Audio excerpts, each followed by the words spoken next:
പിതാവെ നമ്മൾ ഒത്തിരി അസ്വസ്ഥപ്പെടുത്തിയ ചില പ്രയോഗങ്ങളാണ് പ്രണയക്കെണികൾ, അതുപോലെ പൂഞ്ഞാറ് സംഭവം, ഈ കേരള സ്റ്റോറി കാണിക്കേണ്ടി വന്നൊരു സാഹചര്യം, ബോധവൽക്കരണം എന്ന രീതിയിൽ ചില രൂപതകൾ, ചില പിന്നെ ക്രൈസ്തവ യുവജന സംഘടനകൾ അതിനൊക്കെ മുൻകൈ എടുത്തു. ഈ അവസ്ഥ സംജാതമാകാനുള്ളൊരു കാരണമെന്ന് പറഞ്ഞാൽ കുഞ്ഞുങ്ങളുടെ എണ്ണത്തിലെ ഒരു കുറവല്ലേ. ഒരു ഇടവകയിൽ 100 വീട്ടുകാരുടെ ഒരു ഇടവകയിൽ 300 കുഞ്ഞുങ്ങളെങ്കിലും ഉണ്ടാണ് സാമൂഹ്യ ശാസ്ത്രജ്ഞന്മാർ പറയുന്നു, ചൈനീസ് സർക്കാർ പോലും പറയുന്നു. അപ്പോൾ ആ കുഞ്ഞുങ്ങളെ സ്വീകരിക്കാൻ പറ്റിയ ഒരു കൾച്ചർ ഇടവകയിൽ ഉണ്ടാക്കിയെടുക്കേണ്ടത്, അത്ര ശക്തമായൊരു ബോധവൽക്കരണം ഇടവകാ തലത്തിൽ. അഭിയുന്ന പിതാക്കന്മാർ പലയിടത്തും പറയുന്നുണ്ട്, ഉറക്കെ പറഞ്ഞൊരു വിമർശനം ഏറ്റുവാങ്ങുന്നുണ്ട്.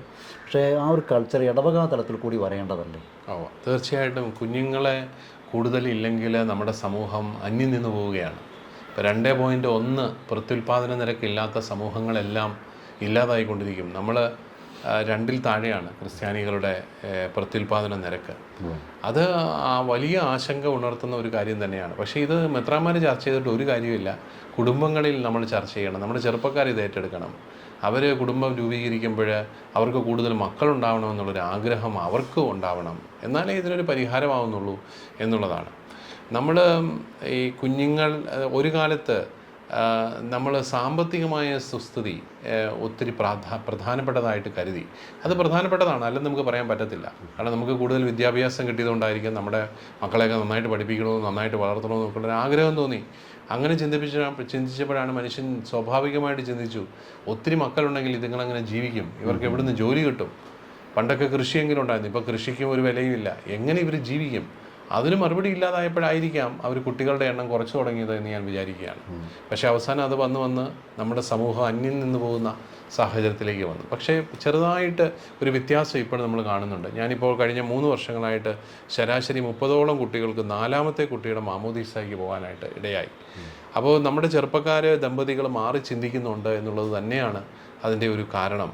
അത് സഭയുടെ നിലനിൽപ്പ് അല്ലെ സമൂഹത്തിൻ്റെ നിലനിൽപ്പ് ഇതൊന്നുമല്ല പ്രശ്നം. സഭയുടെ നിലനിൽപ്പ് ദൈവത്തിൻ്റെ കയ്യിലാണ്, ദൈവമാണ് തീരുമാനിക്കുന്നത്.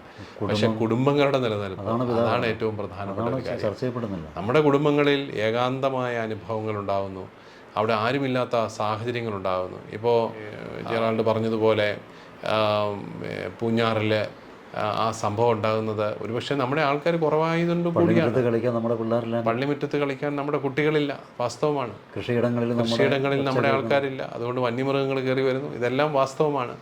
ഇത് കുടുംബത്തിൻ്റെ ഒരു ഉത്തരവാദിത്വം എന്ന രീതിയിൽ ആ ഒരു ഫോക്കസ്, നമ്മുടെ കുടുംബങ്ങൾ കുറച്ചുകൂടെ ഇതിനെക്കുറിച്ച് അവബോധമുള്ളവരായിട്ട് മാറുകയും ഇനിയുള്ള ചെറുപ്പക്കാരെങ്കിലും മാറി ചിന്തിക്കുകയും ചെയ്താൽ മാത്രമേ ഇതുകൊണ്ട് പ്രയോജനം ഉണ്ടാകുന്നുള്ളൂ. അതുപോലെ ഇടവകാതലത്തിൽ, ഈ മേഖലയിൽ ഇടവകാതലത്തിലൊരു ബോധവൽക്കരണത്തിൻ്റെ എന്തിൻ്റെയും ബോധവൽക്കരണത്തിൻ്റെ കുറവ് കത്തോലിക്കാ സഭയിലുണ്ടെന്ന് എനിക്ക് സംശയമാണ്.